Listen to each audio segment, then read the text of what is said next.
Hello everyone, today we are going to talk about top 10 richest countries in the world in 2022.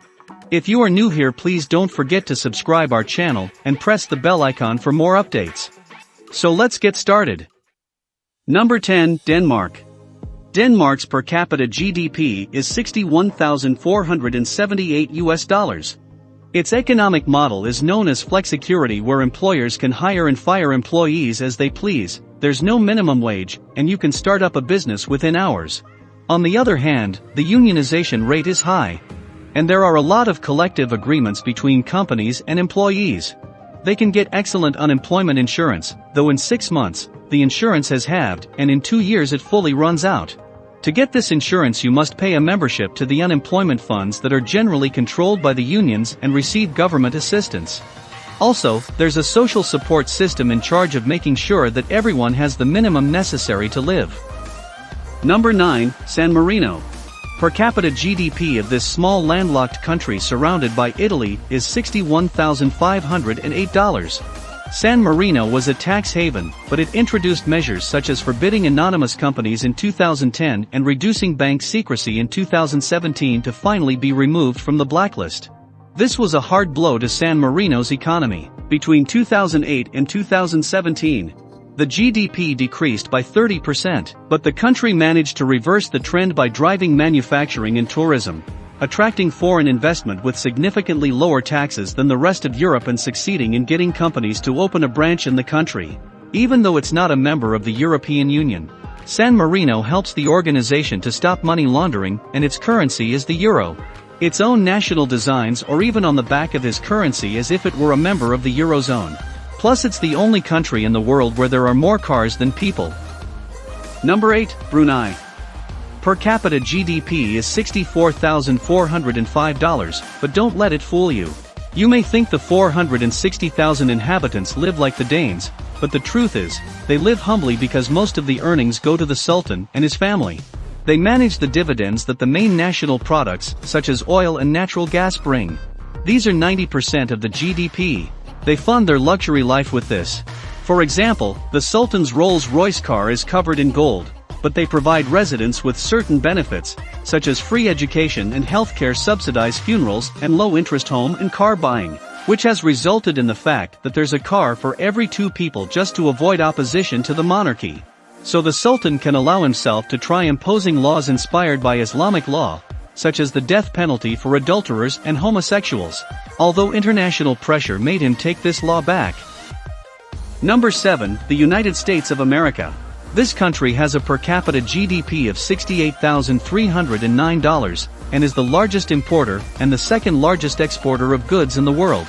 It's home to 30% of the millionaires in the world, 40% of multi-millionaires, and 139 out of 150 of the world's biggest companies. The private sector represents 86.4% of its economy, and this largely depends on the 30 million small companies that provide jobs for 36% of the employees, or as the big companies hire 37% of them, and the state hires 14% of them. What's certain is that only slightly more than half of these small companies survive after 5 years. Its population has the higher income among developed countries, but not everything is beautiful. There are more imports than exports. The welfare state is small and fewer goods are redistributed than other advanced economies. This is the only developed country that doesn't ensure either paid sick or parental leave. Number 6, Norway. Norway's per capita GDP is $69,171. The state controls strategic sectors such as the North Sea oil that made them rich in the 70s. The government employs 30% of the economically active population, and healthcare is almost free, because it charges the members around $225 a year. Oil assets are invested in a sovereign wealth fund, and the state can't freely draw on it, although it can use the earnings. This is the largest sovereign wealth fund of all, with $1.3 trillion invested in assets, and it controls 1% of all the shares in the world, giving great power to the company's boards of directors. The Norwegian government had influence in Facebook and Google's decision to regulate the fake news and close the gender pay gap. Despite its oil, Norway boosts the purchase of electric cars and its territory by cutting taxes. The country hopes it won't depend on fuel by 2025. It's paradoxical, isn't it? Number 5, Switzerland. Switzerland is divided into candidates that share a currency, foreign policy, and constitution. Employee implements a system of direct democracy through which there's a referendum every 4 months to vote on the main laws. Switzerland's per capita GDP is $75,880. The taxes are low and business creation is encouraged. Swiss neutrality has made banking an important sector. 28% of all extraterritorial funds in the world are located there. Also, its manufacturing industry is significant, with remarkable companies such as Nestlé, the pharmaceutical company Roche, and watch manufacturers Rolex, Richmond and Swatch. Despite its high living standard, only 37% of the population has its own home, and there's no minimum wage except in the canton of Geneva. Did you know that they encourage recycling by charging for garbage pickup? If you don't use official bags or don't put government stickers, they won't collect your garbage. Number 4, Qatar. Its per capita GDP is $97,262. There's no income tax in this country, and its unemployment rate is 0.1%. Its economic boom was during the 90s when, apart from the oil that they were already exploiting, they went for liquefying the gas that is converting it into a liquid for easy export. Currently, oil and gas already 5% of its exports, and even though the oil fields are expected to run out by 2023, this country has the largest gas supplies in the world. Thanks to the earnings, Qatar has a sovereign wealth fund like that of Norway, that has $330 billion in assets, from which $5 billion are invested in Manhattan's building projects. Other important markets are the production of petrochemicals, fertilizers, and Islamic finance.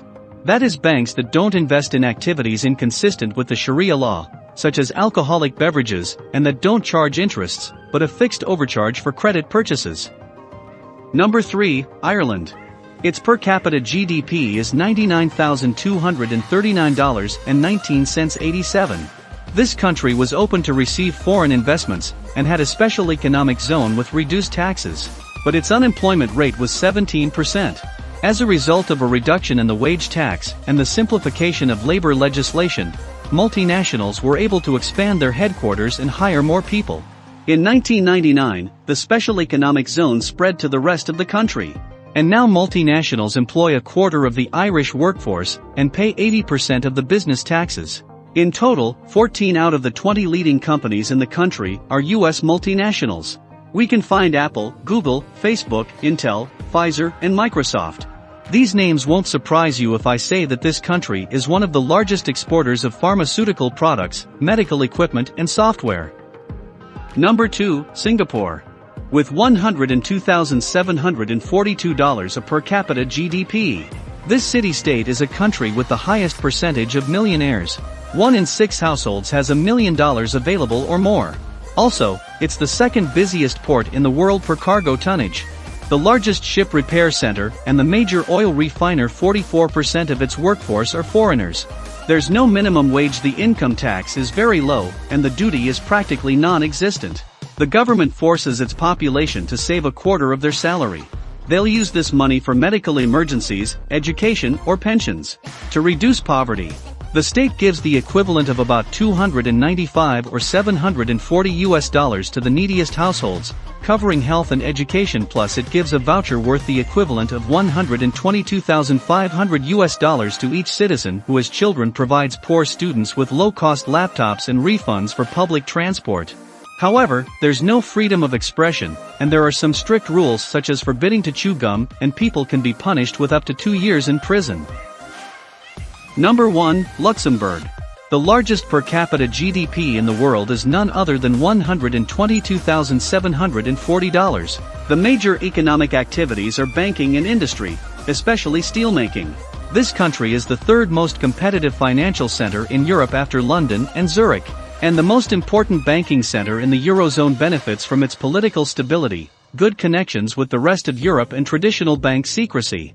In 2009, there were 152 banks with 27,000 employees in the steel sector of a great city, and producer Arboged stands out where the government has a share of 31%. The minimum wage is about $2,600 a month, and since 2020 the public transport is free. Have you decided which country to move to yet? Let us know in the comments section. If you are enjoying this video, then hit the like button and also subscribe for more updates. Thanks for watching.